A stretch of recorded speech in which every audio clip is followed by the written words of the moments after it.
প্রশাসন ব্যর্থ হওয়ায় সেনাবাহিনীকে ম্যাজিস্ট্রেসি ক্ষমতা দেওয়া হয়েছে, তবে সারা দেশে এই ক্ষমতা দেওয়া সঠিক সিদ্ধান্ত নয় বললেন বিএনপি মহাসচিব মির্জা ফখরুল ইসলাম আলম। আওয়ামী লীগ ছাড়া যদি নির্বাচন হয়, অথবা কথাটা যদি ইলাবোরেটলি আমি বলি যে আওয়ামী লীগ যদি নির্বাচনে না আসে বা এমন একটা পরিস্থিতি এখন তৈরি হয়েছে, সে নির্বাচনে যদি আওয়ামী লীগকে বাদ দেওয়া হয়। দর্শক, নতুন একটি খবর আমাদের কাছে এসে পৌঁছেছে। সেখানে বলা হচ্ছে যে আওয়ামী লীগ ছাড়া আগামী জাতীয় সংসদ নির্বাচন অনুষ্ঠিত হবে, অর্থাৎ তত্ত্বাবধায়ক সরকার যে একটি নির্বাচনের ব্যবস্থা করতে যাচ্ছে, সেই নির্বাচন হচ্ছে যে আওয়ামী লীগ থাকবে না।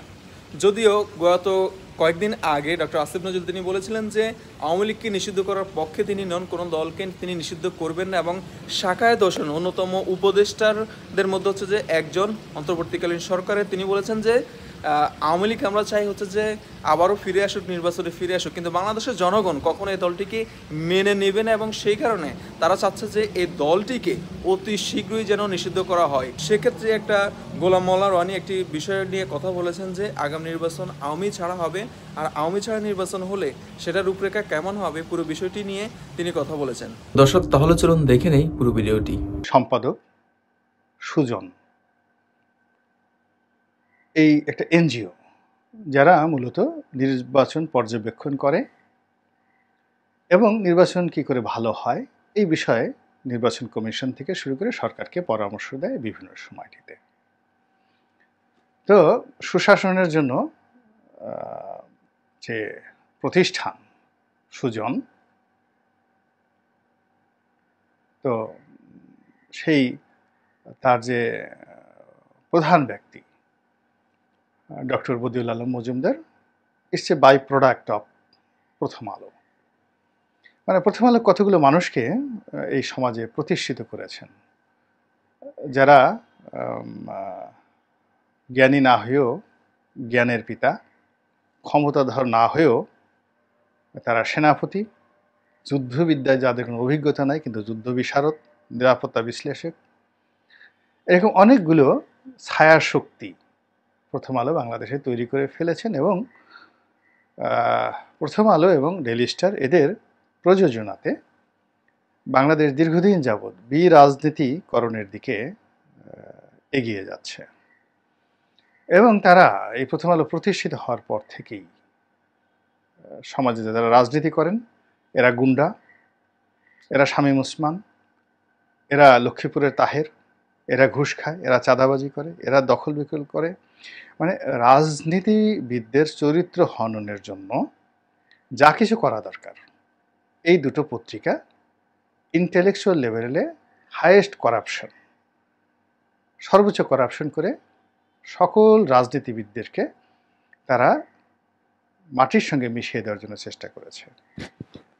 আর সেই রাজনীতিবিদদের জায়গায় আমলা, কামলা, এনজিও ব্যক্তিত্ব, বিদেশি শক্তি, এদেরকে প্রতিস্থাপন করার তার একটা মাস্টার প্ল্যান নিয়ে এগিয়ে যাচ্ছে।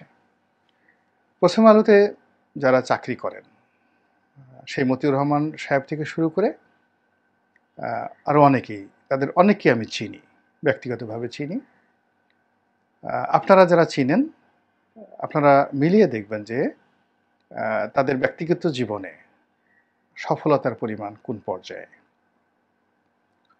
তাদের রুচি কোন পর্যায়ে। আপনি মেরিল প্রথম আলো পুরস্কার দেয়, তো সেখানে আপনি পূর্ণিমা, তারপর ফেরদৌস, এরা উপস্থাপন করে। এদের উপস্থাপনের ভাষা, কথা, ডায়ালগ, অঙ্গভঙ্গি এবং সেই অনুষ্ঠানের যে নাচ গান, এটার মান দেখলেই আপনি বুঝতে পারবেন যে মাহফুজুর রহমান, মাহফুজ আনাম এবং মতিউর রহমান এদের রুচি এবং আভিজাত্য কোন পর্যায়ে রয়েছে। তো এই মানুষগুলো যাদেরকে এই সমাজে মহামানব রূপে প্রতিষ্ঠিত করেছেন, তাদের মধ্যে ডক্টর বদিউল আলম মজুমদার অন্যতম। তিনি প্রথম আলোতে কলাম লেখেন এবং বিভিন্ন সভার সমিতি, সেমিনারে বক্তব্য দেন। এবং একটা ভালো নির্বাচন হোক, এই নির্বাচন ভালো হওয়ার জন্য অনেক তার কতগুলো কথা আছে কমন, নাথিং ডিফারেন্ট। এখানে মৌলিক কোনো কথা আমি এখন পর্যন্ত সেই 2009 থেকে এই পর্যন্ত ডক্টর বদিউল আলম মজুমদারের সঙ্গে মুখ থেকে কখনো শুনিনি। তো তিনি ডক্টরেট, যাই হোক, এনিওয়ে, তো এই ভদ্রলোককে দায়িত্ব দেওয়া হয়েছে নির্বাচন সংস্কার সংক্রান্ত যে কমিশন, সেই কমিশনের প্রধান হিসেবে তাকে দায়িত্ব প্রদান করা হয়েছে। ভালো কথা, তিনি সেই কাজ করছেন বা করবেন। কিন্তু এর মধ্যে তিনি একটা বক্তব্য দিয়ে বসেছেন যে আওয়ামী লীগ ছাড়া যদি নির্বাচন হয়, অথবা কথাটা যদি ইলাবোরেটলি আমি বলি যে আওয়ামী লীগ যদি নির্বাচনে না আসে, বা এমন একটা পরিস্থিতি এখন তৈরি হয়েছে সেই নির্বাচনে যদি আওয়ামী লীগকে বাদ দেওয়া হয় তাহলে সেই নির্বাচন অগ্রহণযোগ্য হবে না। তো এই যে তার যে বক্তব্য, এই বক্তব্যের যে ভয়াবহতা, এই বক্তব্যের যে নির্মমতা, এবং এই বক্তব্যের পেছনে যে রাজনীতির কূটচাল, এবং এর দ্বারা আমাদের দেশ জাতি যে কতটা ক্ষতিগ্রস্ত হতে পারে তার প্রমাণ শেখ হাসিনা রেখে গিয়েছে। এর কারণ হলো শেখ হাসিনা প্রথমে তার যে ভুলটা ছিল, সে জামাতকে আওয়ামী লীগের অঙ্গ সংগঠন বানাতে চেয়েছিল, সেই অন্য সংগঠনদের মতো, মানে যাকে বলা হয় জাসদের মতো, বা যাকে বলা হয় ওয়ার্কার্স পার্টির মতো, জাতীয় পার্টির মতো। দ্বিতীয়ত, তারা জামাতকে বিএনপি থেকে ছাড়ানোর চেষ্টা করেছিল, একটা ঐক্য ভাঙার চেষ্টা করেছিল, একটা ঘর ভাঙার চেষ্টা করেছিল। তো এই ভুলের মাসুল তারা দিল যখন এই তাদের যে গোপন অভিলাষ তারা পূর্ণ করতে পারলো না, তখন তারা জামাতের উপর যে নির্মম এবং নিষ্ঠুর অত্যাচার তারা শুরু করলো। সেই নির্মম এবং নিষ্ঠুর অত্যাচারের ফলে তাদের মধ্যে যে ফিউডালিটি, ফ্যাসিবাদ, এই জিনিসগুলো বাড়তে থাকলো। এবং মন্দ কাজ এমন একটা জিনিস, আপনি মন্দ কাজ করলে শুধু করতে ইচ্ছা করবে এবং আপনার লাজ লজ্জা থাকবে না।